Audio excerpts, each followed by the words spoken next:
हैं आप सभी। मैं उन्नति मैम आपके अपने कंप्यूटर पुर से। तो आज मैं लेके आई हूँ एनालॉजी का एपिसोड नंबर 4, जिसमें आपको नेक्स्ट टाइप के क्वेश्चंस मैं कराऊंगी।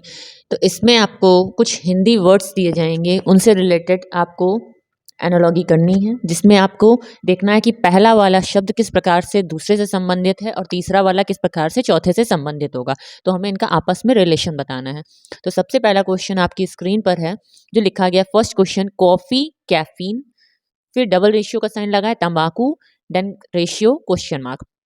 ये ऑप्शन है आपका टेनिन, बी नोवाकिन, सी एलेक्सिन, डी निकोटिन। तो जिस प्रकार कॉफी कैफीन से संबंधित है, उसी प्रकार तंबाकू में क्या पाया जाता है। तो हम जानते हैं कि कॉफी में जो है आपका कैफीन नामक क्या पाया जाता है। तो आप देख रहे हैं कि जिस प्रकार कॉफी में कैफीन पाया जाता है, उसी प्रकार तंबाकू में निकोटिन पाया जाएगा। तो निकोटिन हमारे डी ऑप्शन में, तो D is the right answer. अब हम चलते हैं अपने नेक्स्ट क्वेश्चन सेकंड पर, जिसमें कहा गया घनिष्ठ अपरिचित से संबंधित है। मतलब घनिष्ठ का मतलब होता है क्लोज एंड अपरिचित मतलब अननोन पर्सन। तो आप देखिए आंतरिक का दूरवर्ती, इसका कोई रिलेशन नहीं बना है। फिर बचे रहना एंड धैर्य, ये भी कुछ रिलेट नहीं कर रहा है कि बचे रहना और धैर्य रखना दोनों ही डिफरेंट चीज़ हैं। दिलचस्पी एंड उदासीनता, किसी चीज़ में दिलचस्पी ले रहा है और कोई उदासीन है। एंड डी ऑप्शन है आपका सर्वप्रिय एंड मैत्रीपूर्ण। तो आप देख रहे होंगे कि इनके जो ऑप्शंस दिए गए हैं आपको ए बी सी डी, तो उनमें से आप दिलचस्पी और उदासीनता पे अगर जाएं तो देख रहे हैं कि एक पर्सन किसी चीज़ में दिलचस्पी ले रहा है, यानी कि इंटरेस्ट ले रहा है, और दूसरा पर्सन क्या है, उदासीन है, यानी कि न्यूट्रल है, वो उसमें इंटरेस्ट नहीं ले रहा है। तो क्या एक दूसरे के अपोजिट बन रहे हैं। तो और इसमें कहा गया था कि पहला घनिष्ठ था, दूसरा अपरिचित था, मतलब एक वर्ड दूसरे का अपोजिट था, यानी कि दिलचस्पी उदासीनता के अपोजिट है। तो हमारा C option is the right answer. अब हम आते हैं अपने next question, question number third. इसमें कहा गया औषधि, रेशियो रोगी, डबल रेशियो शिक्षा, रेशियो क्वेश्चन मार्क। तो ए ऑप्शन है आपका शिक्षक, बी पाठशाला, सी ट्यूशन, डी छात्र। तो आप देख रहे हैं औषधि जो है वो किसके लिए होती है। औषधि हमेशा रोगी के लिए होती है, जो बीमार होता है उसी को औषधि प्राप्त, उसी को औषधि प्रोवाइड की जाती है ताकि वो सही हो सके, अपने आप को ठीक कर सके। तो शिक्षा किसको दी जाती है। तो शिक्षा के लिए कौन बना है, शिक्षक, पाठशाला, ट्यूशन, छात्र। तो आपको पता है कि शिक्षा कौन ग्रहण करना चाहेगा, छात्र ही, शिक्षक तो नहीं ग्रहण करेगा।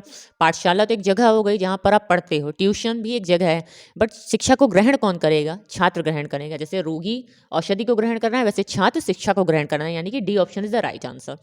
अब हम चलते हैं अपने नेक्स्ट क्वेश्चन फोर्थ पर। इसमें कहा गया है कि अग्नि का संबंध धुएं से है। तो आपको बताना है कि दूसरे वाले का संबंध तीसरे वाले का संबंध चौथे से किस प्रकार होगा। तो ए ऑप्शन है बच्चे विद्यालय, बी बादल वर्षा, सी चांद आकाश, डी जूता और पॉलिश। मतलब अग्नि और धुएं का संबंध बन रहा है, तो बच्चे का विद्यालय से बनेगा, या फिर आपका चांद आकाश का होगा, कि बादल वर्षा का होगा, या जूता और पॉलिश का होगा। तो आप देखते हैं कि अग्नि में से धुआं निकल रहा है, तो बादल में से क्या होती है, बरसात। और बच्चे से विद्यालय थोड़ा ना निकल रहा है, ना ही चांद में से आकाश निकल रहा है, ना ही जूता में से पॉलिश निकल रही है। मतलब एक चीज जो है उसके अंदर से निकले। अग्नि जब जलती है तो उसमें से धुआं उठता है, तो वैसे ही बादल से वर्षा होती है, यानी कि B option is the right answer. अब हम आते हैं फिफ्थ क्वेश्चन में, जिसमें कहा गया देश प्रधानमंत्री, देश को कौन चला रहा है, प्रधानमंत्री। तो राज्य को कौन चलाएगा, ए राज्यपाल, बी मुख्यमंत्री, सी राज्य मंत्री, डी कोई नहीं। तो इनमें से हमारा कौन सा ऑप्शन राइट होगा। तो आपको पता है कि देश में कौन है, हमारा प्रधानमंत्री चलाते हैं। हमारे भारत देश को कौन चला रहा है, हमारे प्रधानमंत्री नरेंद्र दास मोदी जी। देन राज्य को कौन चला रहा है, तो राज्य के लिए आपका मुख्यमंत्री। तो मुख्यमंत्री आपको पता है कि राज्य को मुख्यमंत्री चलाएंगे, इसलिए B is the right answer. अब हम चलते हैं अपने नेक्स्ट क्वेश्चन 6 नंबर पर, जो कि आपकी स्क्रीन पर है। 6 क्वेश्चन आपकी स्क्रीन पर आ चुका है। इसमें कहा गया आयत, वर्ग, दीर्घवृत्त, फिर नेक्स्ट वाला क्वेश्चन मार्क। यानी कि आयत जो होता है वर्ग के टाइप से ही होता है, यानी कि आयत में चारों भुजाएं बराबर नहीं होती, यानी कि आमने सामने की भुजाएं बराबर होती हैं। वर्ग में चारों भुजाएं बराबर होती हैं। दीर्घवृत्त से क्या निकला है, दीर्घवृत्त के अंदर केंद्र तो आएगा नहीं, केंद्र आएगा बट इसमें कहा गया ना कि उसके अंदर वो चीज़ होनी चाहिए। तो केंद्र व्यास से संबंधित है। तो आपको बस इतना ही समझना है कि आयत का संबंध जो वर्ग से होगा, वैसे ही दीर्घवृत्त का संबंध हमारा इससे हो जाएगा, वृत्त से।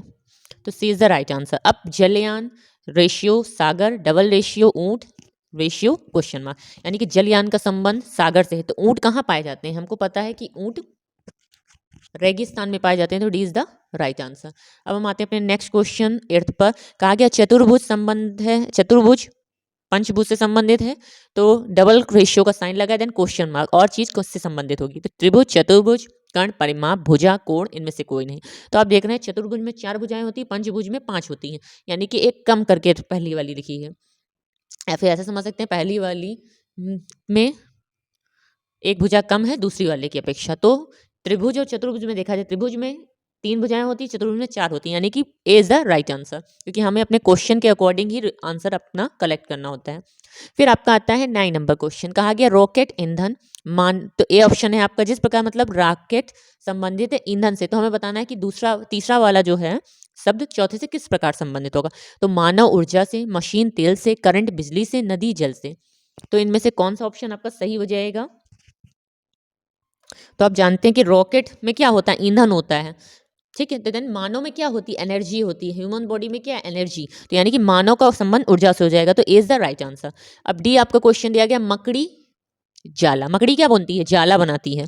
देन शाही कलम, शाही कलम तो नहीं बनाती है, कलम में शाही होती है। मुर्गा, मुर्गी, इसका भी कुछ नहीं होगा। सी ऑप्शन है आपका अध्यापक, विद्यार्थी। डी है आपका कवि, कविता, यानी कि कवि क्या करता है? कविता करता है, और मकड़ी क्या करती है? जाला बुनती है, यानी कि D is the right answer.